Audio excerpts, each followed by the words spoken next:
Inflation and confidence in this country is sky high. We believe in Canada. We are investing in Canada. Yes. Today is the opportunity for every member of this House to join us. He's not investing in Canada. He's dodging his taxes by putting his money outside of Canada, while the Canadian people cannot afford to eat, heat, or house themselves. This guy's garage. Like and subscribe.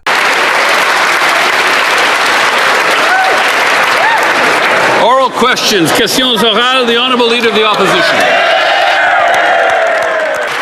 The Prime Minister's costly deficit gambles our future on the national credit card.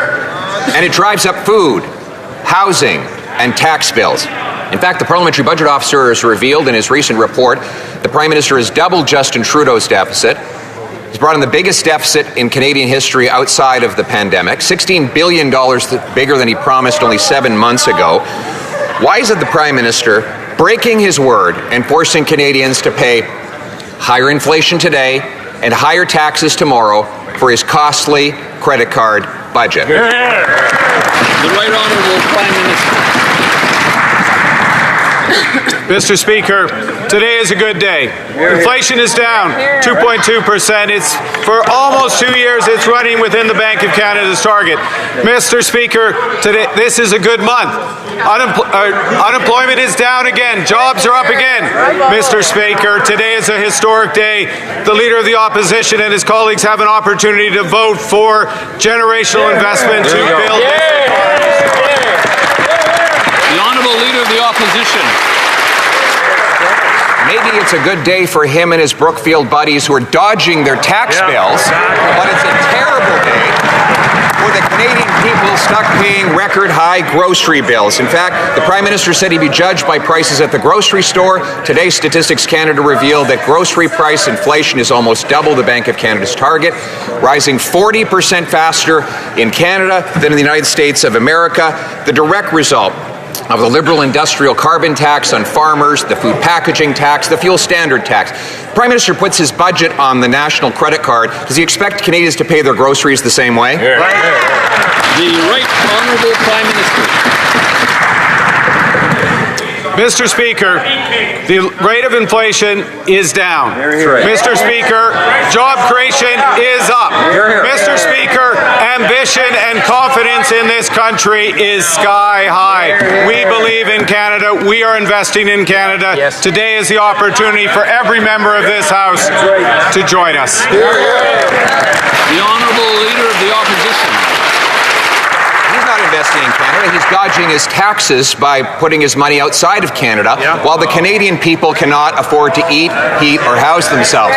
Inflation is now nearly twice the target when it comes to the measurement of food, rising 40% faster in this country than south of the border. We have 100% more people lined up at food banks than in 2019 as the Prime Minister continues to raise taxes on farmers and on food packaging. So once again, the Prime Minister thinks he can put his budget on a limitless credit card. Does he really expect Canadians are going to buy groceries the same way? The Right Honourable Prime Minister. Mr. Speaker, again this month, just as it was last month, just as it has been every month when I've been Prime Minister, Canadian wages have grown faster than the rate of inflation. Canadians are getting ahead. We are creating jobs despite the attack on this economy by the Americans, despite by the obstruction of the opposition. This is an opportunity to build our country. The vote is today. Stand up and be counted. The Honourable Leader of the Opposition. The Prime Minister was right by Surrey the other day handing out tax dollars and donuts in a photo op, but refused to take questions on the 330% increase in extortion that Liberals caused with soft-on-crime laws and open border policies. They've allowed extortionists out of prison by eliminating mandatory prison sentences, and they've allowed foreign gangsters to have visitor visas to kill our people in the streets. Why is it that he had time when he was near Surrey to hand out donuts, but not to stand up and protect Canadians against extortion? The Right Honourable Prime Minister.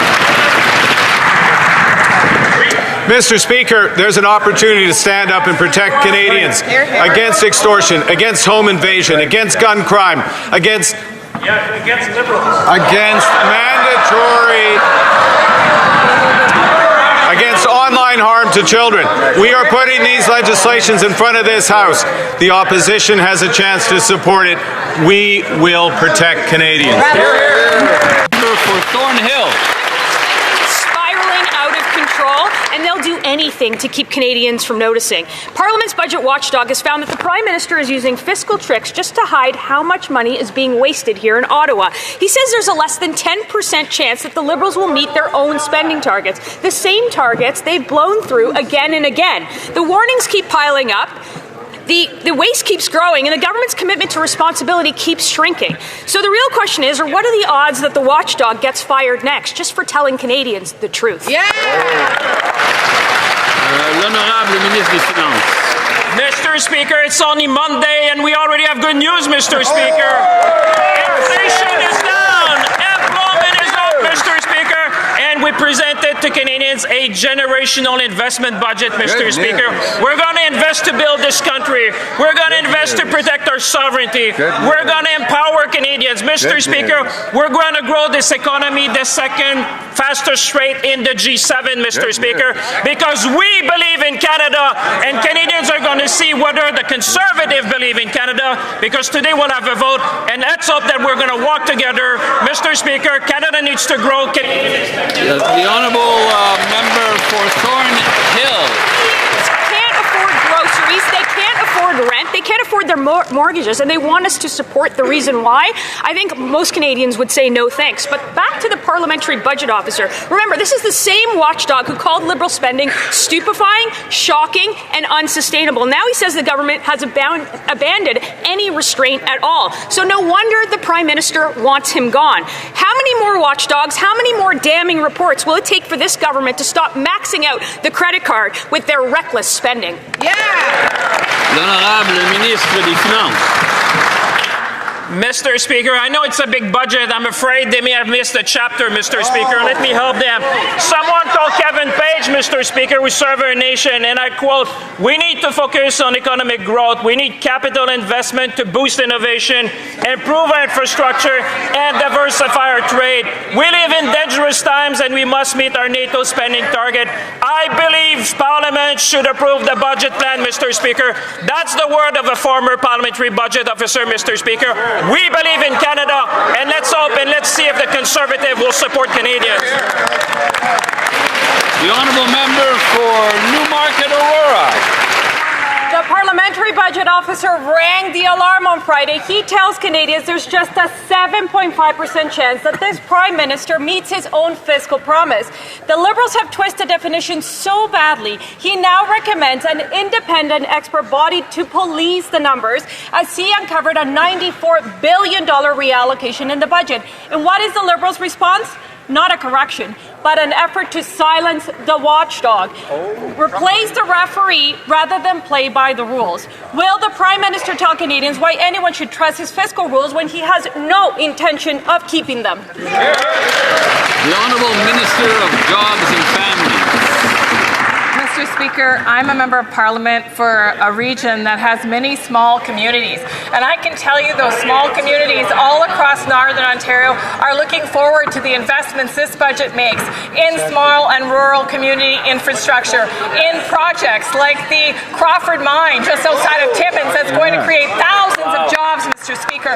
These Canadians, these Northern Ontario Canadians know they have so much to offer, and they are imploring members opposite to vote for them in this evening. Member for Newmarket Aurora. Of course, the Liberal government shrugs off their own experts when truth is not convenient to them. One day after the budget drop, Fitch credit ratings rang another alarm, warning that the Liberals' reckless spending is eroding Canada's finances and putting pressure on our credit rating. Budget 2025 blows the deficit up to $80 billion and pushes our general deficit far above the AA credit rating median. They also remind us that the Liberals have a strong track record of breaking every fiscal anchor that they set. How many more fiscal watchdogs need to blow the whistle before this Prime Minister reins in his reckless spending? The Honourable Minister of Jobs and Families. Historically, this budget aims to invest not only in infrastructure that typically is covered solely by provinces, but also in health infrastructure, Mr. Speaker, in small communities like Kenora, Mr. Speaker, where communities are waiting for those investments so that they can too have the kind of promise that Canadians in larger municipalities have, Mr. Speaker. And so let me just be clear. In Nipigon, Ontario, Mr. Speaker, where I visited a school food program, we are so excited that program will become permanent. On this side, we know that children need food to thrive. We hope they don't vote against hungry kids. This Prime Minister's costly credit card budget piles today's reckless spending on tomorrow's taxpayers, and the warnings keep getting louder. Fitch, the government's own credit rater, says the Liberals routinely blow through their fiscal anchors and that federal finances run a high risk of further deterioration. And now, the budget watchdog is sounding the alarm, noting the government has abandoned its debt-to-GDP anchor, the very metric the Liberals said was key to protecting the AAA rating. No wonder this Prime Minister wants to fire him. How many more damning watchdog reports will it take for this Prime Minister to rein in spending? That's right. The Honourable Secretary of State for Financial Institutions. Mr. Speaker, on November 4th, we introduced an historic budget to build Canada into the strongest economy in the G7, to build an economy by Canadians for Canadians, so we will never be reliant on one country again. Mr. Speaker, we are making generational investments in infrastructure, in housing, and in defence, and we will build our economy into the strongest economy in the G7. The members opposite have a decision to make. Will they stand with us and support this budget, or will they force a Christmas election? Thank you, Mr. Speaker. The Honourable Member for Saanich Gulf Islands. Merci. Ma question. Thank you. My question is for the Prime Minister. Agree that it is a deficiency in the budget that our legally binding Paris commitments are not mentioned. Can he confirm here on the floor of this House that in passing this budget, the government is committed to holding to as far below 2 degrees as possible, to funding climate adaptation, to delivering on the nature strategy, and continuing to engage in meaningful Indigenous reconciliation? The Right Honourable Prime Minister.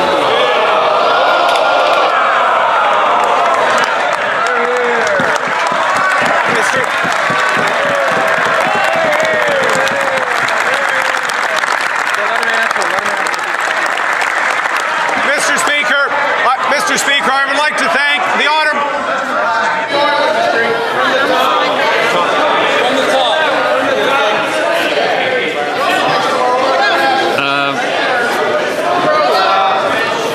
I'll have to ask the Prime Minister to start from the top.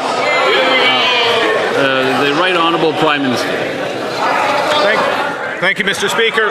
Mr. Speaker, I'd like to thank the Honourable Member for advocacy of the Youth Climate Corps, which is in this budget and which this House can vote for. Vote for the future of this country.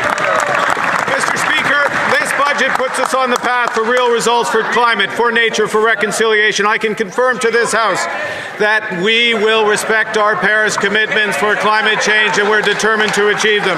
I can confirm with this House that, consistent with our Kunming Montreal commitments, the nature strategy will be released in the coming weeks. We will build this country strong, sustainable, and pure for future generations. The Honourable Member for Fort McMurray, Cold Lake. The Prime Minister said to judge him on the price at the grocery store. Well, nowhere is his failure more evident than baby formula. According to StatsCan, since 2017, baby formula has gone up by 84%. After 10 years of Liberal governments, desperate families are relying on Facebook groups and even buying opened cans of baby formula for their children. Why is the Prime Minister increasing inflationary spending and making baby formula more expensive? The Honourable Minister for Women and Gender Equality, Small Business and Tourism. Mr. Speaker, our government recognizes that in order to build a strong economy, we need to ensure that women and girls are safe and have the tools that they need to support and thrive. That's why our government is investing $660.5 million over 5 years, with $131 million ongoing. This includes stable funding to prevent gender-based violence, strengthen women's economic security, and support equality across Canada.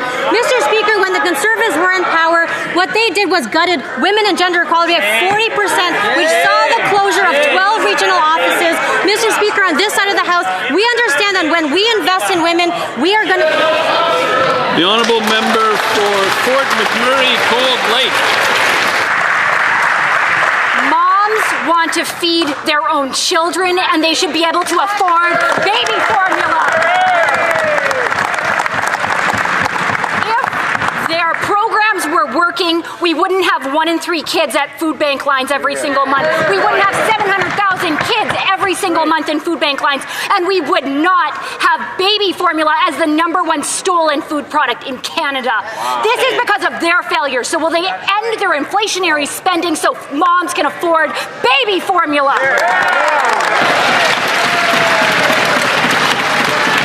The Honourable Secretary of State for Children and Youth. Thank you, Mr. Speaker.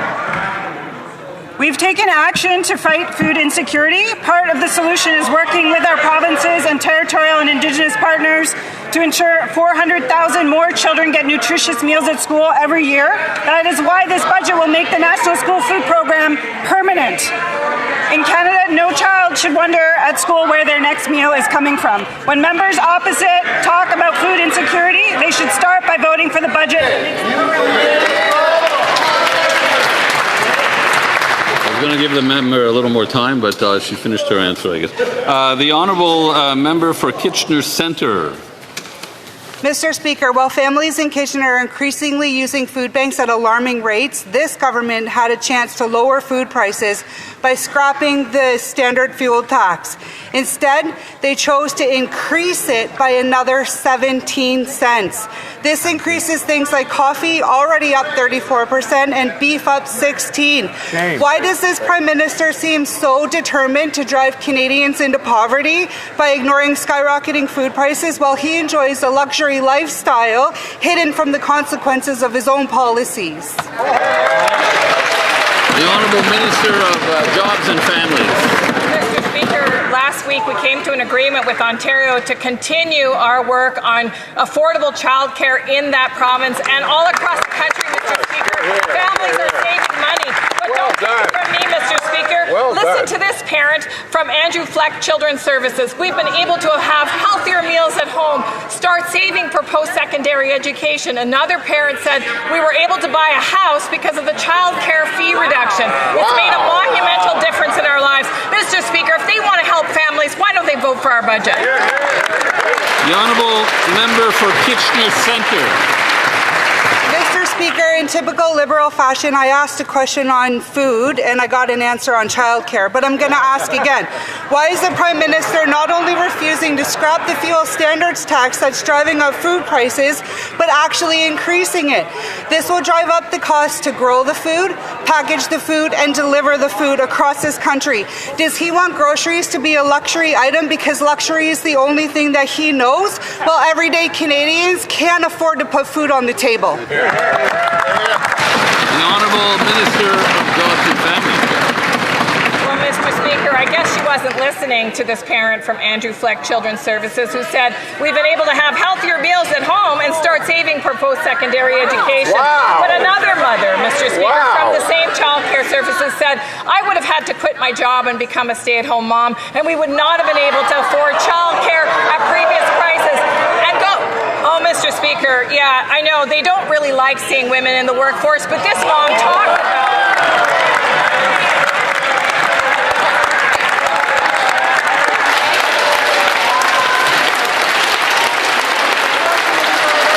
Oh, no, I thought the member was finished. And the member had like about 4 seconds left. I mean, if the member wants to take... 4 seconds. 4 seconds.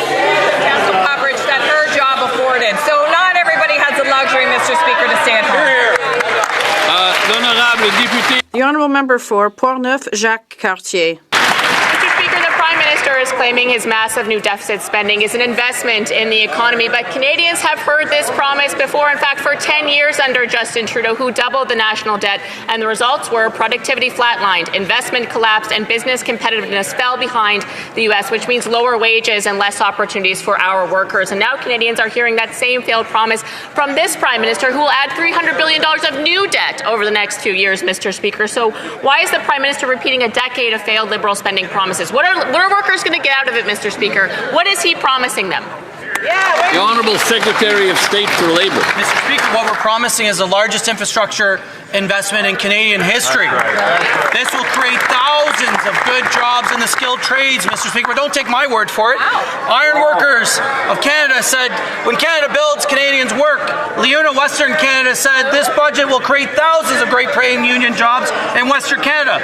The Union of Operating Engineers said this budget's a nation-building project represented an important opportunity for workers across Canada. And the Carpenters Regional Council said billions in infrastructure and housing investments have the potential to create tens of thousands of good-paying jobs. Mr. Speaker, why would the Conservatives vote against it? The honourable member for Kildonan St. Paul.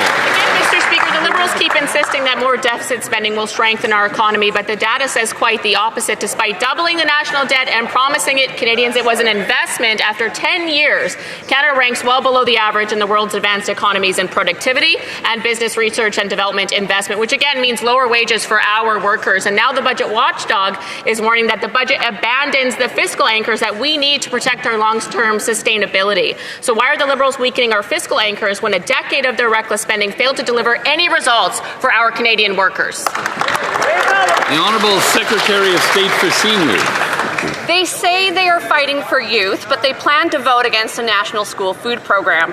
They say they are fighting for families, but they plan to vote against a middle income tax cut. They say they are fighting for workers, but they plan to vote against $75 million in apprenticeship funding. And they say they are fighting for our borders, but they plan to vote against a much-needed pay raise for our service members in our armed forces, including in my riding of Esquimalt at CFB Esquimalt. Canadians want to know who they are fighting for, because it certainly isn't them. This Liberal government is the most expensive in Canadian history. Every dollar this Prime Minister spends is driving up the cost of everything and is paid for by hard-working Canadians. According to the latest data, year over year, chicken is up 6%, seafood is up 8%, infant formula is up 6%, and beef is up a staggering 17%. Food prices are now rising 40% faster in Canada than in the United States. But instead of scrapping the industrial carbon tax and making life affordable, the Liberals doubled down, hiking the tax on farmers and producers, driving up the cost of farm equipment and fertilizer. When will this Liberal Prime Minister finally end his punishing industrial carbon tax so Canadians can afford to put food on the table again? The Honourable Minister of Artificial Intelligence and Digital Innovation. Mr. Speaker, while the opposition is busy talking down the economy, we're building it up. Maybe they're too busy to know that what went down is inflation. We're investing in builders and entrepreneurs. I was at the 111 Innovation Zone in Toronto. Young entrepreneurs were thankful that this budget will make it easier to hire Canadians and invest in Canada. Don't take my word for it. Listen to the Canadian Council of Innovators, who say our budget is listening to innovators. I hope the opposition listens as well and does what Canadians want. Build in Canada, buy in Canada, believe in Canada, support the budget. The Honourable Member for Similkameen, South Okanagan, West Kootenay. Mr. Speaker, this Liberal government is the most expensive in Canadian history. Every dollar the Prime Minister spends comes out of the pockets of Canadians, driving up the cost of everything. Food prices have risen nearly 40% faster in Canada than in the U.S. The Liberals' answer? Increase the industrial carbon tax. The Okanagan Valley is the fruit basket of Canada, yet taxes on our farms mean the cost of fruit is grown in Canada is higher than a fruit from abroad. Why is this Prime Minister increasing the industrial carbon tax and making food more expensive? The Honourable Minister of Housing and Infrastructure. Thank you, Mr. Speaker. Canadians elected this new government to deliver on affordable homes and strong, connected communities. And I have good news for my colleague from BC. Budget 2025 answers the call with historic investments. Excuse me. I'm going to ask the Minister to start again because of the noise level around me. I won't. Well, could the Minister take another shot at it, please? Thank you, Mr. Speaker. Good news for my colleague from BC. Budget 2025 answers the call with historic investments in affordable homes that will make a difference in people's lives and improving our roads, our transit, our public infrastructure, our community centres, hospitals and schools. And with Build Canada Homes, we are closing urgent gaps and building at a scale unprecedented that brings affordability to all Canadians. Mr. Speaker, every investment is about empowering Canadians and making a difference in their lives with affordable housing and great community infrastructure. Excellent.